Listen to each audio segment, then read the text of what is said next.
Bonjour à tous. J'ai le plaisir ce matin d'animer une table ronde consacrée je dirais, au cœur du sujet de ce symposium. Cette table ronde s'intitule Bien-être des seniors, bien-être des jeunes et investissement d'avenir. Comment concilier les horizons temporels? Alors, de quoi s'agit-il? Déjà, de quoi parlons-nous quand on parle de bien-être? Comment est-ce qu'on le mesure? Comment est-ce qu'on l'évalue? Est-ce qu'il n'y a pas des façons plus, plus élaborées de comparer ce bien-être? Qu'en est-il du bien-être des seniors versus celui des jeunes, en particulier lorsque on constate, on est en pleine crise, cette crise sanitaire, économique et sociale qui impacte les bien-être des générations. Donc, qu'en est-il avant la crise du Covid et après la crise? Cette société du vieillissement, quelle place finalement elle laisse aux jeunes générations, hein? Quel avenir pour les jeunes dans cette société et dans ce vieillissement qui semble se poursuivre, et notamment comment concilier donc le bien-être de ces générations, euh, en particulier comment mener des politiques de retraite qui soient soutenables face à ce vieillissement démographique sans faire peser tout leur poids sur les épaules des jeunes générations. Donc clairement, quels investissements réaliser? Est-ce qu'on peut concilier bien-être des seniors versus bien-être des jeunes générations dans cette société du vieillissement? En clair, est-ce qu'on peut mettre en œuvre une société du vieillissement harmonieuse? Alors, pour cela, je vais accueillir au sein de ce panel, autour de cette table ronde, j'ai plusieurs invités. Le premier invité qui ouvrira cette table ronde, c'est Monsieur Marco Mira de l'OCDE et qui va justement nous présenter le centre WISE de l'OCDE qui s'intitule Wellbeing, Inclusion, Sustainability and Equal Opportunity et qui va nous présenter ce centre de recherche qui est consacré à l'analyse et à l'étude du bien-être au sein de l'OCDE. Ensuite, je céderai la parole à Monsieur Mathieu Perrona, qui est directeur exécutif de l'Observatoire du bien-être du CEPREMAP et qui va se consacrer, lui, sur la présentation des indicateurs de bien-être subjectif qui sont largement utilisés par l'Observatoire du bien-être qui travaille sur ces questions. Ensuite, je céderai la parole à Monsieur Hervé Boulol, qui est donc senior économiste à l'OCDE, qui est spécialiste des politiques de retraite et qui va donc nous en dire plus sur j'allais dire, cette confrontation des générations relativement à ces politiques de retraite qui doivent être soutenables. Et je passerai ensuite la parole à Monsieur Hervé Lebras, démographe, qui va nous parler un peu de cette évolution démographique de la population et des générations et nous dire quelques mots sur comment les jeunes la place des jeunes dans cette société vieillissante. Et enfin, je dirais pour conclure ces débats, j'aurai le plaisir d'accueillir donc comme grand témoin Monsieur Éric Janot, donc, qui est président de l'Union mutualiste retraite et qui, en tant que grand témoin, pourra donner son avis, apporter un éclairage complémentaire à ce qui aura été dit et peut-être en particulier nous en dire un peu plus sur la façon dont les individus se projettent vers la retraite, comment ils anticipent ou pas, d'ailleurs, cette période de vie qui s'accroît et est-ce qu'ils s'y préparent et est-ce que ça implique en matière d'investissement. Puis après, on aura évidemment un temps d'échange pour répondre aux questions de la salle. Alors, si vous le voulez bien, Monsieur Mira, je vais vous laisser la parole et on va vous écouter pendant 6-7 minutes. Je vous en prie. Bonjour madame, bonjour tout le monde. Alors, je vais essayer dans ces 6 minutes de vous faire passer 5 messages. Alors, le premier, vous l'avez déjà mentionné. Si la conférence avait eu lieu il y a quelques semaines, je serais parmi vous avec une autre casquette.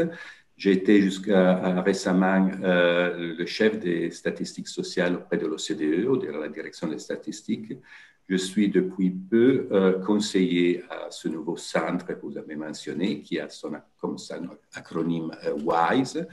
Et c'est un passage important parce que d'un côté, si vous voulez, ça passe, ça marque un passage d'une phase dans laquelle les travaux de l'OCDE sur le bien-être très prévalemment des travaux sur les mesures, à une phase dans laquelle on s'interroge plus sur l'utilisation des politiques, de ces mesures dans les politiques. Et alors, le centre est créé sur la base de trois unités qui préexistaient à l'OCDE dans différentes parties de la maison.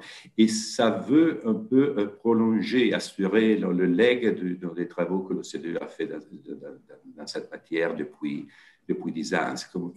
Ça marque, si vous voulez, le passage de la question quels sont les indicateurs dont on aurait besoin pour appréhender le bien-être d'une personne ou d'une communauté, à une question différente qui est comment si dans le cas où ces indicateurs seraient disponibles, comment on pourrait les utiliser dans les politiques. Deuxième point que je voudrais souligner, c'est en général quelle est notre approche à l'évaluation du bien-être d'une personne ou d'une communauté. C'est une approche, si vous voulez, multidimensionnelle et qui est tributaire des travaux qui ont été faits dans le cadre de la commission Stiglitz-Sen-Fitoussi, qui avait été conviée par Nicolas Sarkozy il y a un certain moment. Je souligne cet aspect de multidimensionnel parce que ça implique que l'approche à la mesure est plus une approche tableau de bord qu'indicateur synthétique. Et je dis ça pour faire la différence autant par rapport aux indicateurs synthétiques du type Human Development Index des Nations Unies que des indicateurs subjectifs. Le cadre conceptuel que nous utilisons a une des dimensions qui inclut bien le bien-être subjectif des personnes et nous avons toujours souligné que ce type de mesures amène nous donne des informations qui n'est pas conviées par les indicateurs plus traditionnels, mais l'opposé, c'est aussi vrai. Alors, on n'est pas là pour remplacer des indicateurs traditionnels tels que le PIB ou le revenu des ménages ou les indicateurs du marché du travail, mais pour le complémenter avec d'autres types d'indicateurs. Autre marque caractéristique de notre approche, c'est l'accent mis sur les inégalités au pluriel, si vous voulez. Nous soulignons l'importance de regarder aux inégalités dans toutes les dimensions de la vie des personnes, ce qui implique non pas seulement aller au-delà du revenu, regarder les inégalités de richesse, regarder les inégalités de longévité, inégalités des compétences, et le faire d'une façon, si vous voulez, compréhensive, qui regarde à la fois les différences parmi ceux qui sont en haut et en bas de l'échelle pour chacune de ces dimensions, que les inégalités de groupe. Et dans ce cadre, un rôle important est réservé aux inégalités entre différentes tranches d'âge. Notre dernier rapport Comment va la vie était publié au mois de mars 2020 et une partie importante était consacrée à appréhender les différences de bien-être dans des différentes dimensions parmi les jeunes et les personnes de 50 ans ou plus. Et quand on regarde ce type de tableau, évidemment, les résultats sont assez, si vous voulez, faciles à anticiper. En général, les personnes âgées ont de meilleures performances sur des dimensions telles que les salaires, les emplois, la participation à la vie politique. Par contre, les personnes âgées font pire que les jeunes dans des dimensions telles que le lien social, le sentiment de sécurité, le support qui est disponible par d'autres amis et autres membres de la famille. Cette approche multidimensionnelle est aussi celle que nous utilisons pour regarder aux impacts de la crise du Covid.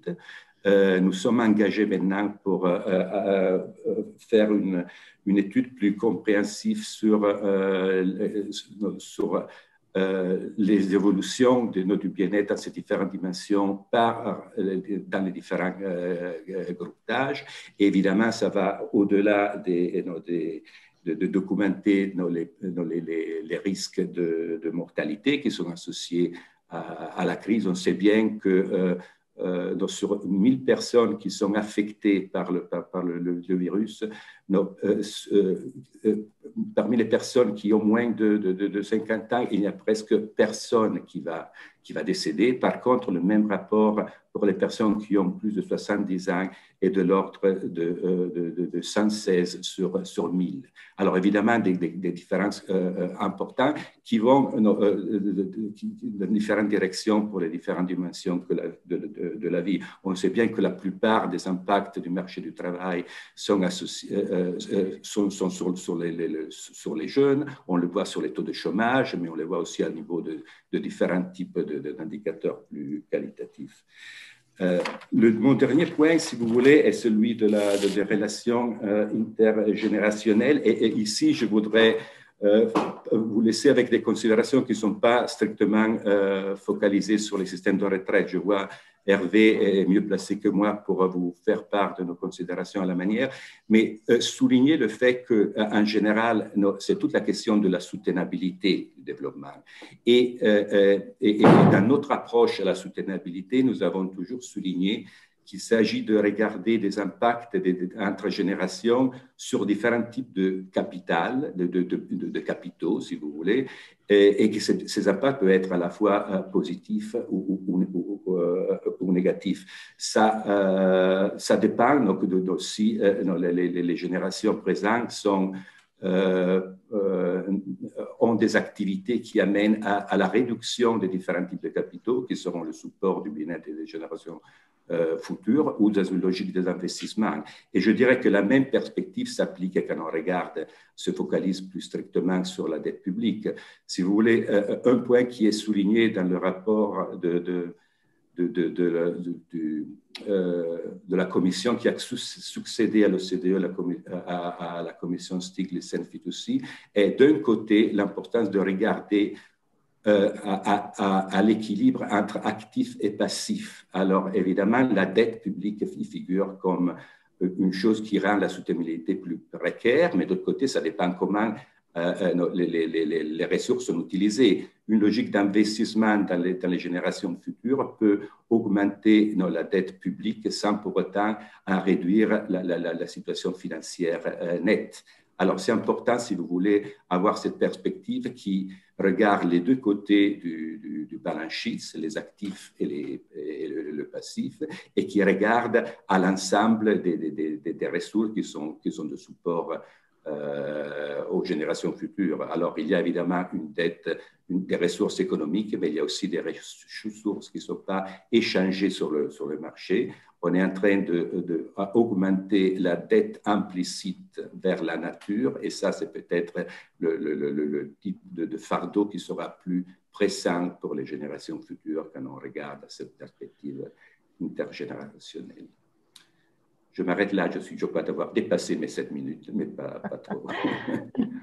Merci beaucoup pour vous n'avez quasiment pas dépassé 7 minutes pour cet exposé extrêmement clair sur justement le virage pris par les travaux de l'OCDE, et c'est très intéressant de le présenter dans cette perspective.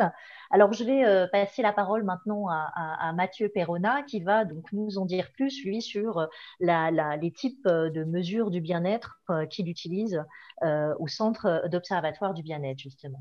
Mathieu, je vous en prie. Merci beaucoup. Et comme vient très bien de le dire Marco Mira del Colle, nous, à l'Observatoire du bien-être, nous nous intéressons à cette partie du tableau de bord sur le bien-être général, que sont les indicateurs de bien-être subjectif, c'est-à-dire les réponses que font les gens quand on leur pose des questions du type « À quel point êtes-vous satisfait de votre vie ? Avez-vous été heureux hier ? Avez-vous le sentiment que votre vie a du sens ? Vous sentez-vous en sécurité ?»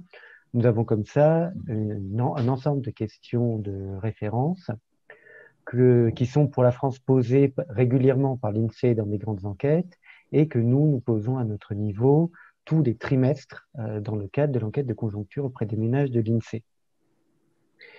Comme ça a été dit, ces éléments apportent des informations qui ne sont pas visibles, difficilement visibles dans les indicateurs objectifs habituels. Et c'est sur ces éléments-là que je vais concentrer mon intervention avec un focus sur la France, parce que le périmètre de l'Observatoire du bien-être est le périmètre français, et avec une attention particulière à ce qu'on peut dire sur le bien-être des seniors en relation avec celui des autres générations. Le premier point peut-être, c'est de voir qu'il y a au niveau international, ça se voit dans de très nombreux pays généralement, une courbe en U de la satisfaction dans la vie. Quand on demande aux gens à quel point êtes-vous satisfait de votre vie, vous avez un point haut qui est un peu votre point de départ autour de 20 ans, enfin ça dépend un peu du point d'entrée de l'enquête, à partir de quel âge on interroge les gens, mais en gros à 20 ans, ça descend avec un bas entre 40 et 50 ans, et puis ça remonte mais de manière très forte, 55-60 ans, autour de l'âge du départ à la retraite, et après, ça se stabilise parce qu'on est aussi rattrapé par les problèmes de santé.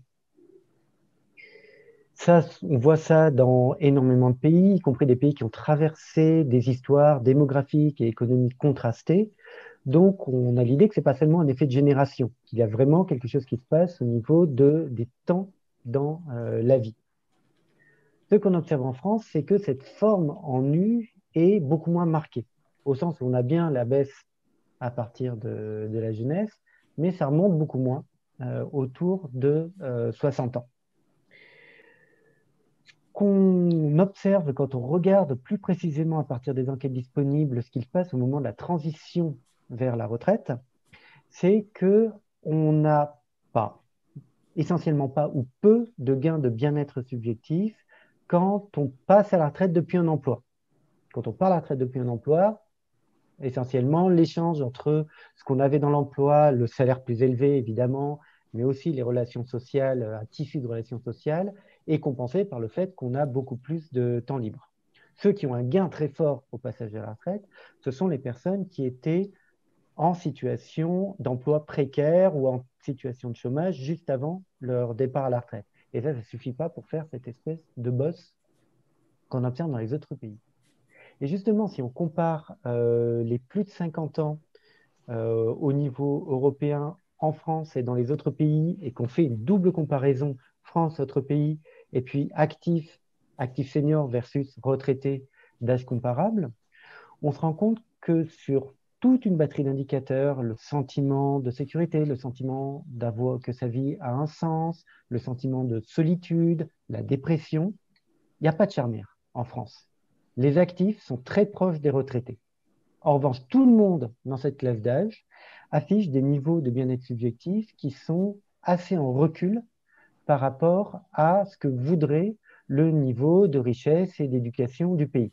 Comme si on sait que ça, c'est quelque chose qui est existant au niveau du pays dans son ensemble, quelles que soient les générations. On a un niveau de bien-être en France qui n'est pas tout à fait celui qui devrait être, étant donné tous les facteurs observables du pays, et ça a l'air particulièrement marqué sur les plus de 50 ans, indépendamment de leur statut retraité ou non retraité. Alors, on est en train de travailler sur essayer de comprendre exactement où est cette charnière. Un point qui mérite probablement d'être souligné, c'est la question de la confiance.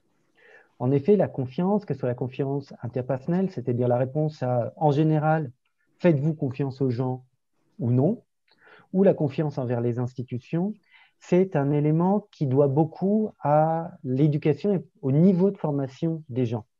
Or, en France, on a eu, avec la massification scolaire, une augmentation considérable du nombre de diplômés dans les jeunes générations. Et cette éducation produisant en tout cas cet effet-là, on a des niveaux de confiance dans les jeunes générations qui ont tendance à être plus élevés que dans les anciennes générations. Et ça crée un gap dans les représentations sociales et les représentations politiques. Un autre point que l'étude des indicateurs de bien-être met en évidence, c'est le poids de deux facteurs mal mesurés par les indicateurs habituels pour le bien-être. L'un, c'est la densité de relations sociales, avec évidemment à l'extrême les phénomènes de solitude, mais tout un continuum de relations sociales ou de manque qui contribuent énormément au bien-être subjectif et qui, du coup, est pas mal bousculé aujourd'hui par la situation sanitaire. Et l'autre qui lui est lié, c'est l'importance très grande de la santé mentale, qui est aujourd'hui un point aveugle de beaucoup de politiques de santé dans nos pays, parce que ce n'est pris que du point de vue de la pathologie. On commence à traiter la santé mentale quand ça devient pathologique pour la personne, alors qu'il y a tout un continuum où ça dégrade le bien-être des gens bien avant qu'on arrive à des symptômes vraiment délétères. Comme j'arrive déjà au bout de mon temps, je voudrais souligner que c'est un domaine où on a encore énormément de choses à tester, précisément parce que les métriques de bien-être subjectif permettent de donner une évaluation de dispositifs qui sont extrêmement difficiles à évaluer avec les métriques habituelles. Quand vous construisez une résidence de cohabitation entre jeunes et seniors, comment vous valorisez ça? C'est extrêmement difficile avec des métriques de retour à l'emploi. Il faut passer, pour nous, c'est vraiment là où les métriques de bien subjectif peuvent venir apporter leur intérêt et déployer dans l'évaluation de ces politiques et déterminer celles qui fonctionnent et celles qui ne fonctionnent pas pour apporter ces gains en confiance, en lien social et en santé mentale aux différentes générations.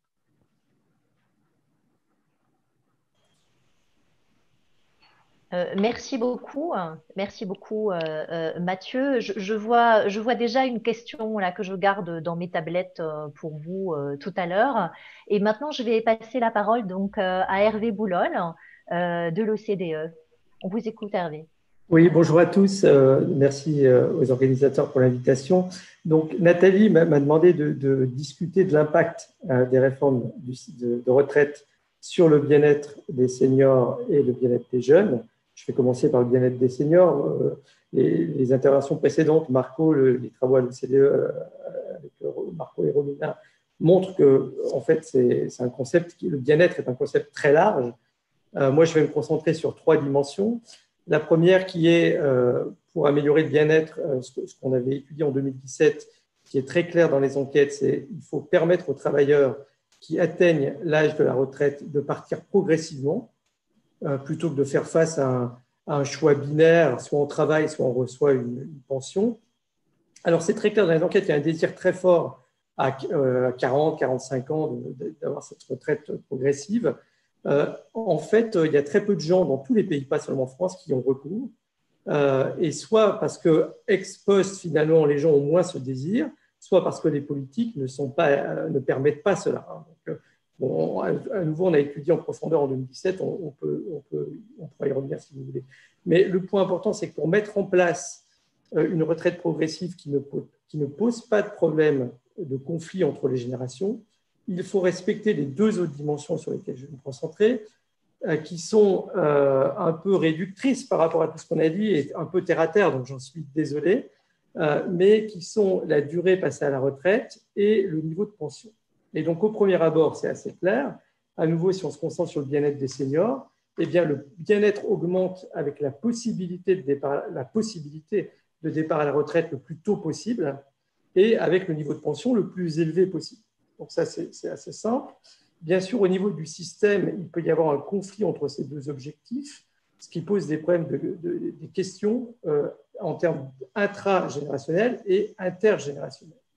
Alors, il faut être clair au niveau intragénérationnel qu'on peut avoir le degré de redistribution que l'on souhaite, dans des systèmes en particulier à prestations définies, en fonction des choix politiques. En revanche, vouloir préserver une grande souplesse dans le choix du départ à la retraite implique, pour assurer l'équité intragénérationnelle, d'avoir un système de bonus-malus. Et le problème, c'est que donc disposer d'une souplesse totale n'est sans doute pas la meilleure politique au niveau first best, dans le jargon des économistes, car même si on ignore les conséquences négatives pour le système de retraite, pour l'économie plus généralement, il y a des erreurs de comportement qui sont faites et qui peuvent conduire à des départs prématurés et à des pertes de bien-être constatées a posteriori. Et il y a nombre d'études qui montrent, qui mettent en évidence ce type de comportement à courte vue. D'où, même si on se limite au point de vue du bien-être des seniors, eh bien, il faut combiner un âge minimum de retraite, plus ou moins élevé, bien entendu, un système de bonus-malus et un niveau élevé de pension. Et ça n'a échappé à personne que finalement, le système actuel en France peut présenter ce type de caractéristiques. Alors, poser la question en termes d'équité intergénérationnelle, c'est se demander évidemment si le bien-être des seniors ne s'opère pas aux dépens, au détriment des autres générations. Donc, l'équité intergénérationnelle veut dire que ça pose des contraintes sur l'âge minimum, sur le niveau de pension, et en particulier dans les systèmes par répartition. Mais alors, donc on l'a vu, je voudrais d'abord insister sur le fait que l'équité intergénérationnelle est un concept quand même qui est complexe. Il faut d'abord se mettre d'accord sur ce qu'on veut dire par génération. Et là, il ne faut pas mélanger des politiques qui favoriseraient certains groupes d'âge et des questions intergénérationnelles. C'est-à-dire que les jeunes d'aujourd'hui seront les moins jeunes de demain. Et si ces politiques d'âge sont maintenues, alors elles sont peut-être inefficaces, elles sont peut-être discutables, mais en tout cas, si elles sont maintenues dans le temps, il n'y a pas de problème d'équité intergénérationnelle au sens de la génération. Donc, de ce point de vue-là, il est important d'avoir vraiment une approche de parcours de vie. Donc, ce qui est au cœur du sujet du point de vue de l'équité intergénérationnelle, ce n'est pas tant les politiques qui favoriseraient tel groupe d'âge, mais le risque que ces politiques ne soient pas cohérentes d'un point de vue intertemporel. Donc, c'est une application forte, alors qui est peut-être évidente pour tout le monde, mais l'implication est quand même très forte, c'est qu'il faut qu'il y ait une viabilité financière du système de retraite. Il ne faut pas qu'on finance le système de retraite par de la dette. Donc, voilà. Alors, à nouveau, l'équité intergénérationnelle est un concept polysémique, Marco l'a dit, mais plusieurs critères peuvent être utilisés pour évaluer cette équité. Et malheureusement, il y a quand même différentes implications potentiellement selon qu'on retient tel ou tel critère.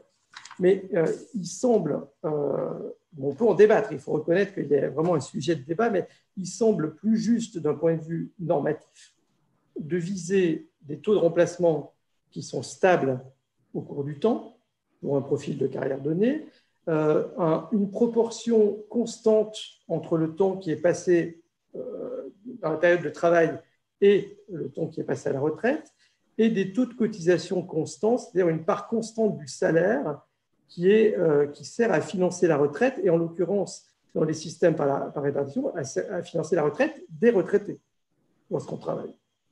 Donc la question évidemment cruciale, c'est de savoir s'il peut y avoir compatibilité entre ces trois objectifs, c'est-à-dire donc stabilité du taux de remplacement, stabilité du partage entre temps de travail et retraite, stabilité des taux de cotisation. Alors la bonne nouvelle, c'est que lorsqu'on fait face à une amélioration tendancielle de l'espérance de vie, ces trois objectifs peuvent être atteints simultanément. Alors, plus ou moins en augmentant les paramètres d'âge, de la retraite bien entendu, mais de 2 mois, disons, pour simplifier, chaque fois que l'espérance de vie à 60-65 ans gagne 3 mois. Donc, cette règle des 2 tiers, elle est simple, en principe, évidemment. Ça n'échappe à personne qui nous écoute, qui est ici, que c'est plus compliqué en pratique de la mettre en œuvre politiquement. Alors, malheureusement, d'un point de vue démographique, il y a d'autres changements que l'évolution de l'espérance de vie qui peuvent influencer l'équilibre d'un système de retraite par répartition. Et de ce point de vue-là, l'évolution tendancielle de l'emploi total est déterminante, car et ça donne un rôle important à la fécondité, bien entendu. Donc la règle des 2 tiers, elle fonctionne que lorsque les taux de fécondité assurent tendanciellement le renouvellement des générations, ou lorsque l'augmentation des taux d'emploi compense un taux de fécondité qui serait en deçà du niveau de remplacement.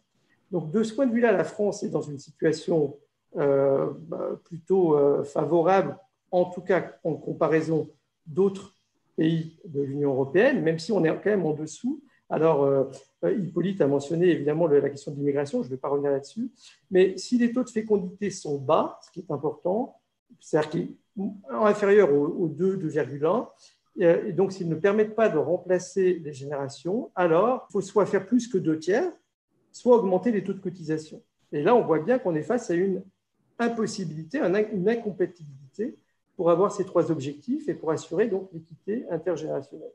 Et de ce point de vue-là, évidemment, les pays d'Europe du Sud, les pays d'Europe centrale et orientale, qui ont une baisse très forte de la population, qui vont avoir une baisse très forte de la population à l'âge de travailler, vont faire face à des problèmes vraiment très épineux. Alors, pour terminer, un dernier point, c'est évidemment l'importance cruciale du point de départ. C'est-à-dire que pour les retraités actuels, les droits acquis ne peuvent pas être remis en question, sauf catastrophe type en Grèce, en quelques pays d'Amérique latine, etc. Leur situation est très protégée, ce qui se comprend, il n'y a pas de problème là-dessus. Mais évidemment, si pour ces générations de retraités, les paramètres n'avaient pas été définis de façon équilibrée financièrement, eh bien, on se retrouve devant une impossibilité, tout simplement. C'est-à-dire qu'on ne peut pas remplir les 3 objectifs et donc assurer l'équité intergénérationnelle pour les générations futures en particulier, de façon viable financièrement.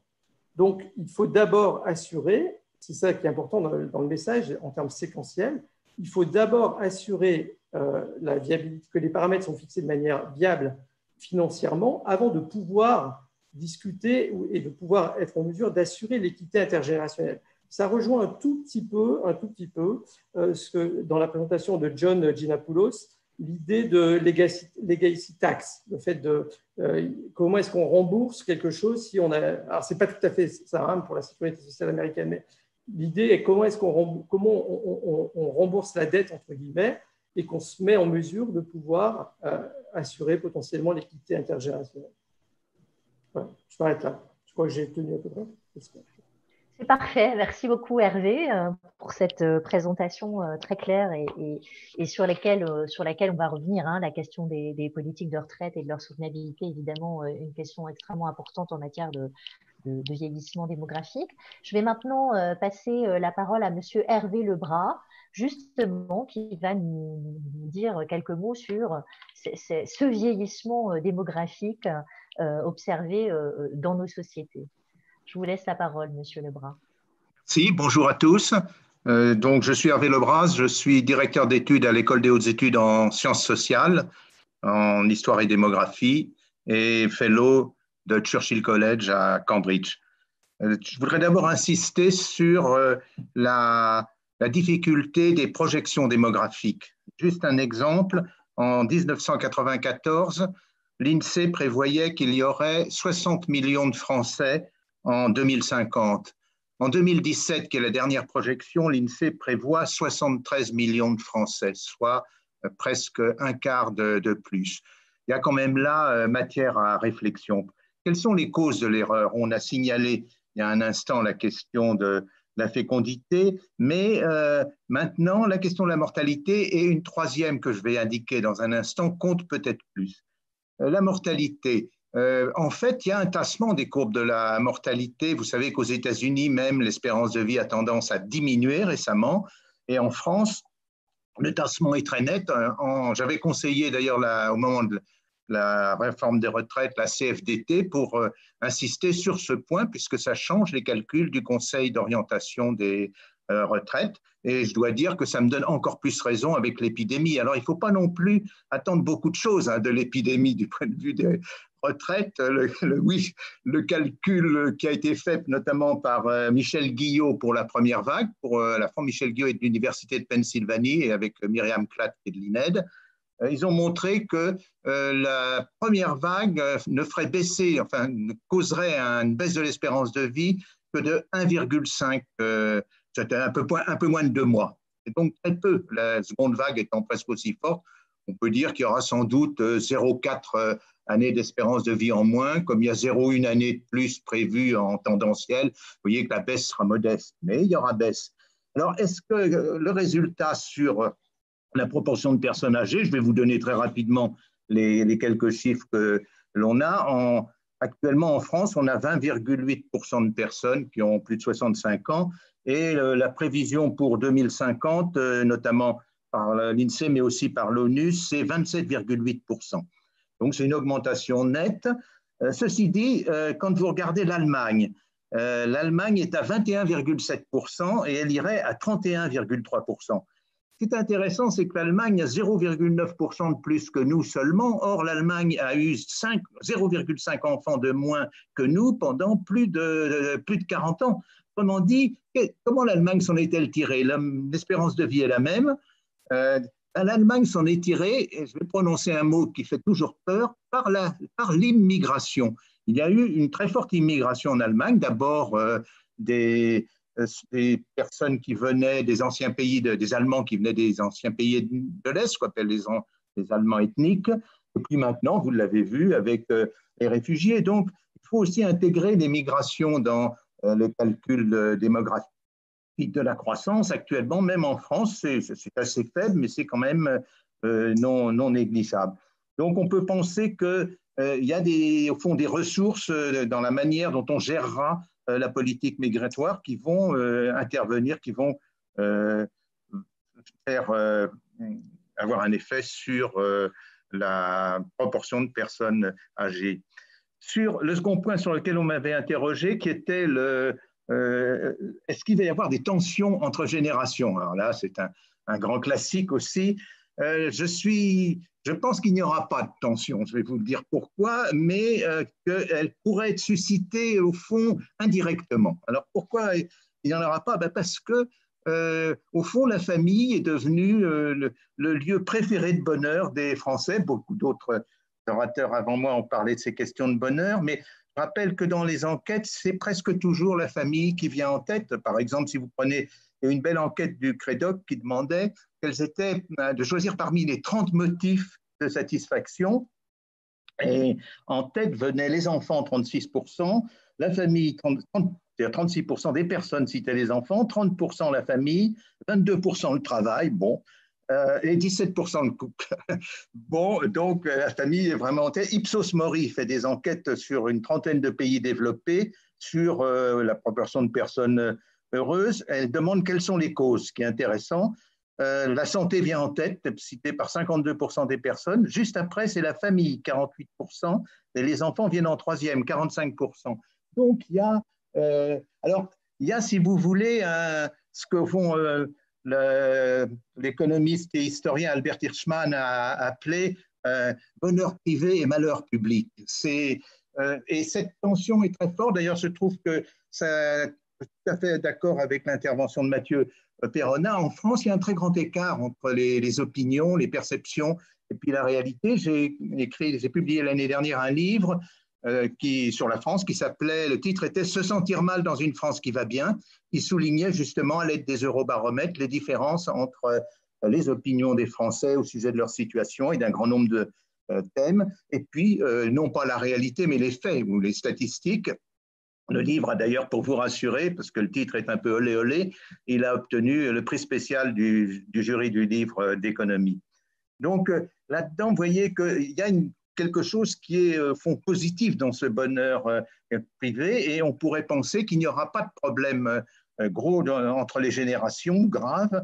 Je pense qu'il risque d'arriver indirectement, comme je le dis, je vais finir par là, mais en signalant quelques points que beaucoup d'entre vous connaissent. D'abord, un point politique. L'augmentation de la proportion de personnes âgées, c'est l'augmentation de leur poids électoral. Et d'autant plus qu'elles votent, leur taux d'abstention est nettement plus faible que les autres. Donc, c'est la tendance qu'il y aura à faire passer des lois qui seront des lois plus en faveur des personnes âgées que des autres. Et un second point, c'est la pauvreté. Il y a quand même eu une inversion fantastique en France entre 1970 et maintenant de la répartition par âge de la pauvreté. Maintenant, les personnes qui sont les moins pauvres, l'indice de pauvreté le plus faible en France, c'est les hommes de plus de 75 ans. Et le plus fort, c'est les jeunes qui sont entre 18 et 24 ans. Et c'est seulement la pauvreté en termes de revenus. Quand on regarde en termes de patrimoine, les écarts sont encore plus importants. Donc, là-dedans, il y a des éléments de tension réels très forts, même si, comme vous l'avez vu, l'opinion sur la famille est bonne. Et puis, je pense qu'il y aura des éléments de tension politique. J'ai été amené notamment à regardez les intentions de vote au moment des municipales selon l'âge. Et il y a vraiment des différences extraordinairement fortes dans les intentions de vote, beaucoup plus fortes que dans les années précédentes. Par exemple, les jeunes sont très nombreux à vouloir voter, à prétendre qu'ils allaient voter pour les écologistes. Et là, la différence entre jeunes et âgés est très grande. Même différence aussi qui porte sur hommes et femmes. Par exemple, les femmes sont d'ailleurs beaucoup plus portées sur l'écologie que les hommes, mais tout ça peut jouer ou va jouer en termes de tension entre générations, mais ça ne sera pas, vous voyez, direct, parce qu'il y a cet amortisseur qui est la famille. Merci de votre attention, comme on dit d'habitude.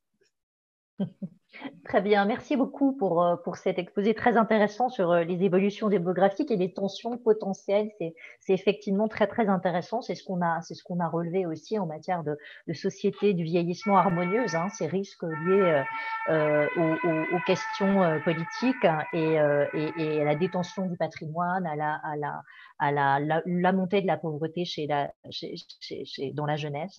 Alors maintenant, je vais passer la parole à notre grand témoin. Éric Janot. Je vais le laisser nous donner son avis sur les exposés précédents, relever ce qui lui paraît intéressant.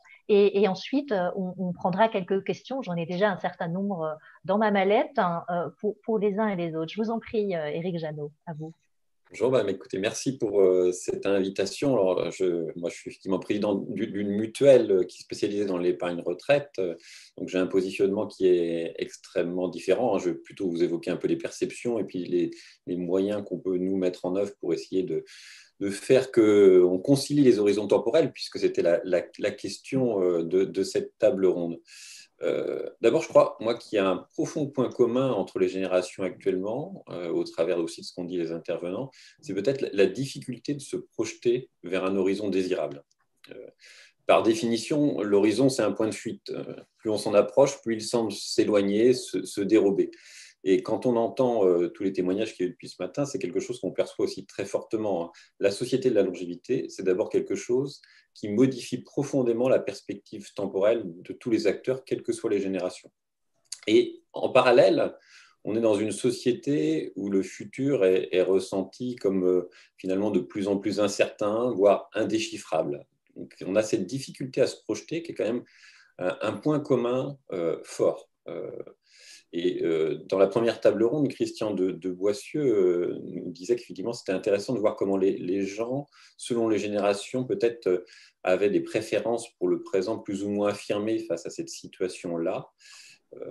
Nous, ce qu'on constate, en tout cas dans notre activité d'épargne retraite, c'est que concrètement, les réactions sont finalement assez contrastées par rapport à cette difficulté à se projeter.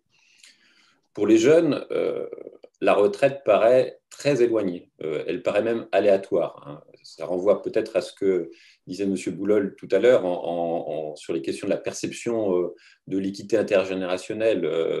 Finalement, il y a une question d'abord de perception de la viabilité du système de retraite.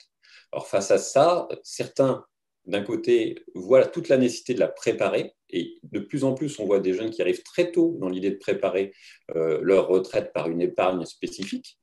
Et à l'inverse, d'autres sont plutôt dans une position de refus. Ils n'ont pas envie de se priver d'une consommation immédiate ou d'avoir une épargne qui soit trop engagée dans le temps. Ils préfèrent avoir une épargne de précaution, dont on parlait aussi tout à l'heure, parce que la situation est extrêmement incertaine. Ce qui est peut-être plus nouveau, c'est que cette attitude, on la retrouve aussi chez les seniors quand ils arrivent à l'âge de la retraite. Auparavant, c'était quasiment automatique. On arrivait à l'âge de la retraite et à ce moment-là, on liquidait son complément d'épargne retraite pour avoir sa rente. Aujourd'hui, on a des attitudes plus contrastées. On a des gens qui ont tendance à être dans une projection de la vieillesse et des difficultés qu'ils pourraient avoir à la fin de vie très forte. Et donc, pour ça, ils continuent à cotiser sur leur épargne retraite alors qu'ils sont pourtant déjà à la retraite, de façon à avoir des revenus supplémentaires pour faire face, par exemple, au risque de la dépendance.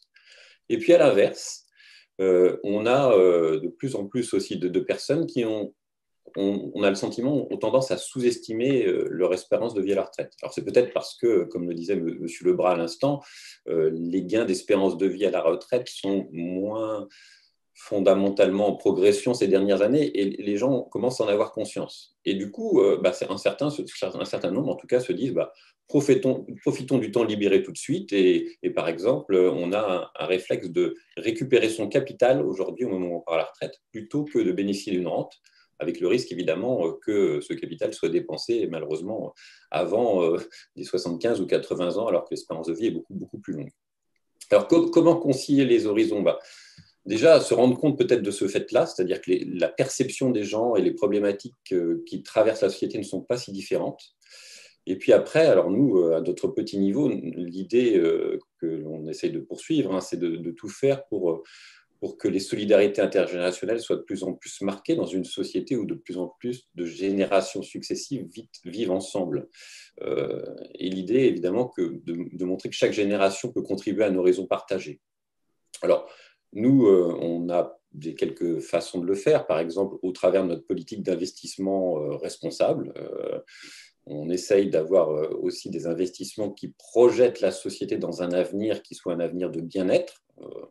Par exemple, à des investissements qui sont beaucoup plus orientés aujourd'hui dans les infrastructures, celles qui vont être nécessaires pour créer du lien, aussi bien d'ailleurs du lien social de proximité que du lien au travers des nouvelles technologies. Par exemple, on investit dans des fonds d'infrastructure qui permettent de développer la fibre optique en zone rurale où il y a plus de personnes isolées, qu'elles soient jeunes ou qu'elles soient retraitées.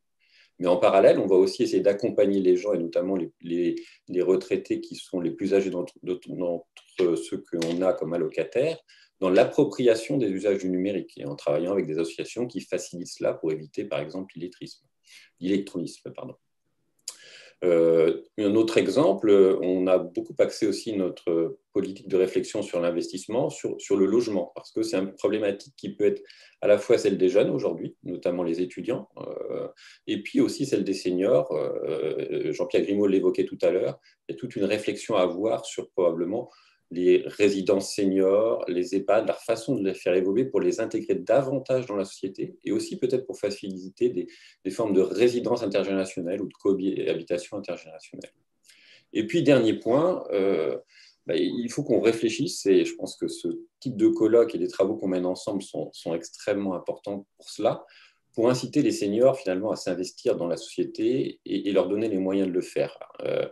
C'est important pour eux parce que c'est ce qui favorise leur lien social, le maintien de leur lien social. Puis c'est important pour les autres générations. On a eu un exemple qui nous a interpellés pendant le premier confinement, qui était une expérience qu'on a menée avec la chaire Transition démographique, transition économique, de solliciter finalement les jeunes retraités enseignants pour qu'ils viennent en aide au travers de nouvelles technologies aux enfants dans les familles qui étaient en difficulté par rapport à l'école à la maison quand les écoles ont été fermées. Et bien, on a vu une vraie réponse très positive des enseignants retraités à ce moment-là pour venir en aide et partager et montrer qu'ils avaient aussi un rôle social, même s'ils n'étaient plus actifs au sens économique du terme, ils sont bien actifs dans la société. Donc, ça a débouché sur l'idée que l'on mène actuellement, d'avoir une enquête un peu plus approfondie, notamment auprès des enseignants qui sont proches de la retraite ou juste à la retraite, pour identifier finalement les activités socialisées qu'ils mènent aujourd'hui et ce que là, ça peut avoir comme impact sur leur bien-être, sur leur lien social, mais aussi sur le bien-être peut-être des populations auprès desquelles ils mènent ces activités socialisées. Et je pense que, comme le disait M. Perrona tout à l'heure, c'est au travers de ce type d'activité qu'on arrivera à faire augmenter le bien-être au moment du passage à la retraite et peut-être aussi le bien-être global dans la société. Et pour cela, à travers de ce type d'enquête, je pense qu'on peut trouver des moyens et nous, en tant qu'acteurs, essayer de les diffuser au maximum. Très bien, merci beaucoup, Monsieur Janot. et je vous remercie d'avoir cité cette expérimentation qui a eu lieu pendant le confinement et de parler des activités socialisées. C'est un sujet cher à la chaire transition démographique, transition économique, et comme vous l'avez dit, et on y reviendra au cours de cette journée, ça permet non seulement d'augmenter le bien-être des seniors en maintenant une activité, d'augmenter leur sentiment aussi d'utilité et d'augmenter le bien-être collectif, non seulement à l'égard des populations, là typiquement les jeunes, les élèves de milieux défavorisés, et empêcher le décrochage scolaire, c'est évidemment un impact positif sur le bien-être de la collectivité. Donc ça fait partie des éléments fondamentaux pour aussi maintenir peut-être une retraite heureuse et une harmonie entre les générations. Alors j'ai quelques questions qui nous ont été posées. Je vais peut-être commencer par une première question que j'adresserai peut-être à Mathieu Perrona. La question est la suivante: y a-t-il des études d'impact des politiques publiques, comme par exemple le cumul emploi-retraite, sur le bien-être subjectif des personnes âgées? Mathieu Perrona, est-ce que vous avez… C'est une excellente question. C'est un domaine où l'évaluation la plus rigoureuse de ce genre de politique est compliquée. Comme vous le savez, je pense depuis que le prix Nobel accordé à Esther Duflo, à Vive Énergie, a un peu popularisé ces méthodes. Le mieux, c'est d'avoir un groupe qui bénéficie de la mesure et un groupe qui n'en bénéficie pas. C'est un peu difficile d'aller dans une entreprise et de dire vous avez le droit à l'activité, à la transition, une activité partielle transition vers la retraite, vous pas. Donc, ce dont on dispose aujourd'hui, c'est plutôt des comparaisons entre des groupes qui ont pu bénéficier, mais à l'intérieur d'une entreprise, à l'intérieur d'un secteur, toute l'entreprise, tout le secteur de ces dispositifs, et d'autres non, pour des raisons organisationnelles, etc. Ce qu'on voit, c'est que les personnes qui bénéficient de ces dispositifs ont des niveaux de satisfaction dans la vie qui sont significativement plus élevés que les personnes qui n'en bénéficient pas. Donc, avec la limite qu'il y a une forte possibilité d'autosélection, c'est-à-dire que ce sont les gens qui étaient initialement les plus satisfaits, qui ont voulu continuer un peu, les gens qui avaient aussi des projets pour après la retraite et qui pouvaient du coup combiner, continuer une activité et puis commencer à enclencher ces projets qui sont rentrés dans ces dispositifs.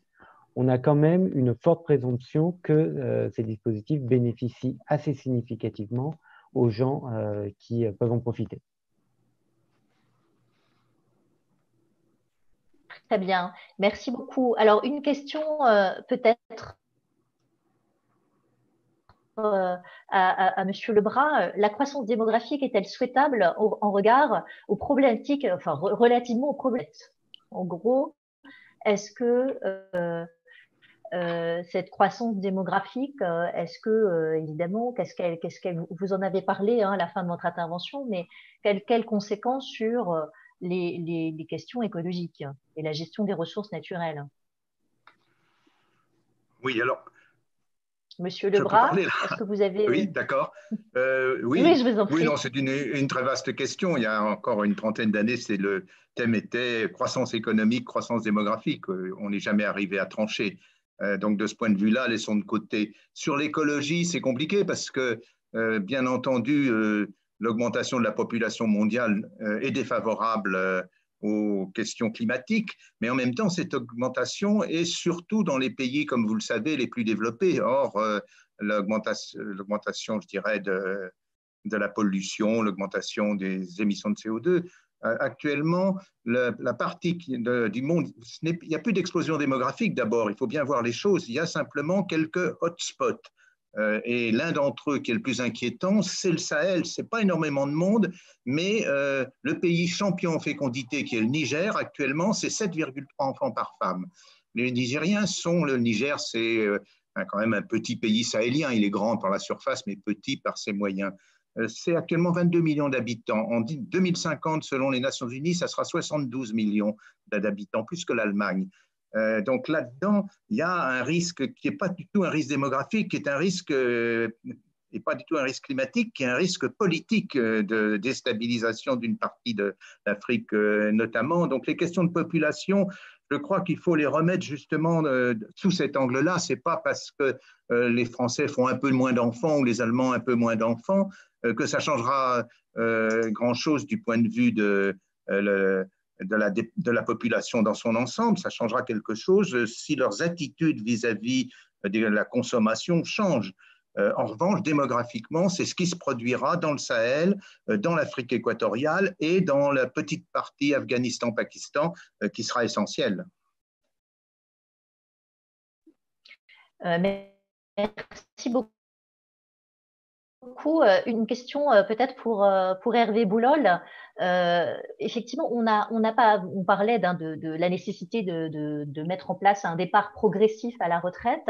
Et là, il y a une question effectivement en particulier peut-être pour les travaux pénibles. Hein. C'est toute la question de la pénibilité et du départ à la retraite. Est-ce que vous avez des choses à dire là-dessus, Hervé Boulol? Sur les questions de pénibilité, on doit organiser un départ progressif, mais sans doute pour les travaux et les emplois qui ont une pénibilité accrue, est-ce qu'on ne devrait pas, alors ça commence à être fait dans certains pays, mais est-ce que c'est suffisant et est-ce que ça ne fait pas partie des choses élémentaires pour maintenir un niveau de bien-être satisfaisant? Alors, si je peux me permettre, la question est vache. Parce que ça mêle deux choses qui sont horriblement compliquées. Enfin, en tout cas, la pénibilité, ça l'est. Pardon. Et la retraite progressive, c'est pas évident non plus. Donc, mêler les deux, là, c'est vraiment un peu dur comme question. Mais sur la pénibilité, c'est une vraie question sérieuse. Il n'y a pas de pays qui ont réussi à résoudre clairement la situation. Vous connaissez bien le cas de la France. Effectivement, il faut essayer de définir des critères, mais très rapidement, on entend le patronat qui dit que c'est horriblement compliqué, et je crois que ça l'est. Donc, pour mettre en œuvre, c'est compliqué d'avoir des critères objectifs pour pouvoir mettre en œuvre. Donc oui, c'est un vrai sujet. Il n'y a pas de pays qui ont trouvé de recettes là-dessus. Alors nous, on peut dire facilement, oui, évidemment, comme l'Autriche le fait, c'est une question qui doit être évaluée au niveau individuel. C'est-à-dire que si la personne n'est pas en capacité en termes de santé de continuer le travail, là, bien sûr, il doit y avoir les retraites, des pensions d'invalidité qui font le pont avec les pensions de retraite. Et donc, ça doit être estimé au niveau individuel. Mais lorsqu'on dit ça, pour le principe, il n'y a pas de problème. En pratique, on omet tout le côté prévention. C'est déjà un peu trop tard, entre guillemets. Et donc, ce qu'on dit souvent à l'OCDE, c'est oui, là où c'est important, c'est d'éviter d'en arriver là. Donc, des politiques de prévention en termes de santé. Et là, les pays ne font pas assez. Et l'amélioration des conditions de travail. Et là, par contre, il y a eu, à travers les générations, de grosses améliorations en termes de conditions de travail. Voilà. Et les nouvelles technologies vont peut-être permettre de nouveaux progrès. Donc voilà. Donc la question de la pénibilité, c'est compliqué. C'est un sujet, on n'a pas trouvé de recette miracle. Alors mêler ça avec la retraite progressive, ou en France, on pourra en parler, mais avec 40 régimes, des règles dans tous les sens, voilà, c'est très compliqué. Bon, donc désolée pour cette question vache et merci pour la réponse apportée. Alors, il y a une question sur un point qu'on n'a pas abordé qui concerne les femmes, hein, et les femmes retraitées. Y a-t-il des différences significatives entre hommes et femmes en termes de bien-être, surtout subjectif, sachant que les femmes sortent de l'activité plutôt du fait du type des métiers qu'elles exercent et qu'elles sont plus susceptibles de prendre en charge des parents âgés à peine atteint l'âge de la retraite. Donc là, on est sur effectivement la question des aidants et plus particulièrement des aidantes. Et est-ce qu'il y a des études justement sur le bien-être subjectif des seniors à la retraite avec des différences entre les hommes et les femmes?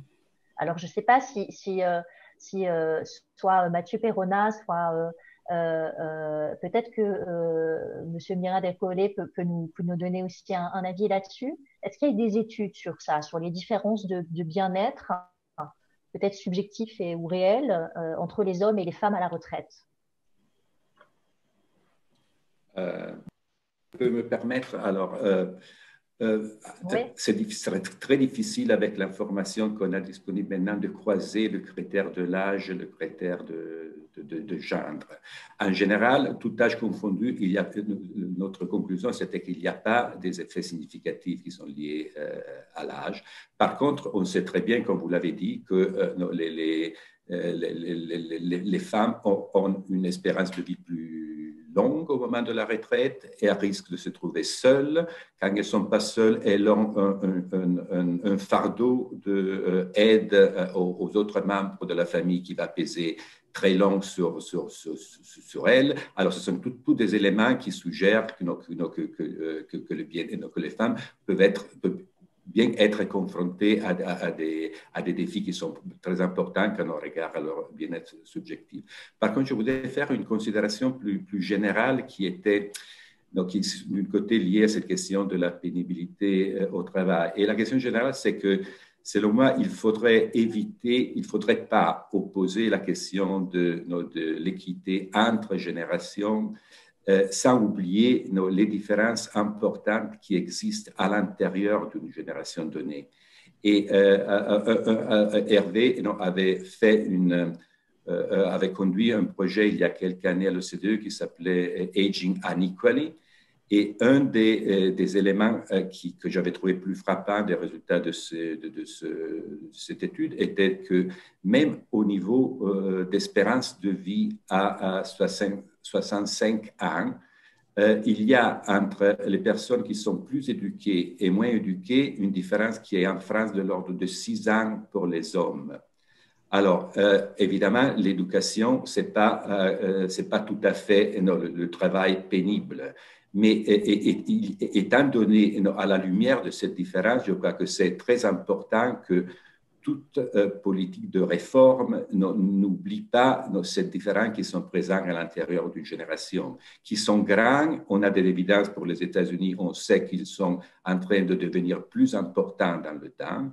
Et je crois qu'il faut être capable, à niveau politique, de mettre ensemble ce souci d'équité entre générations et un souci d'équilibre à l'intérieur d'une génération donnée.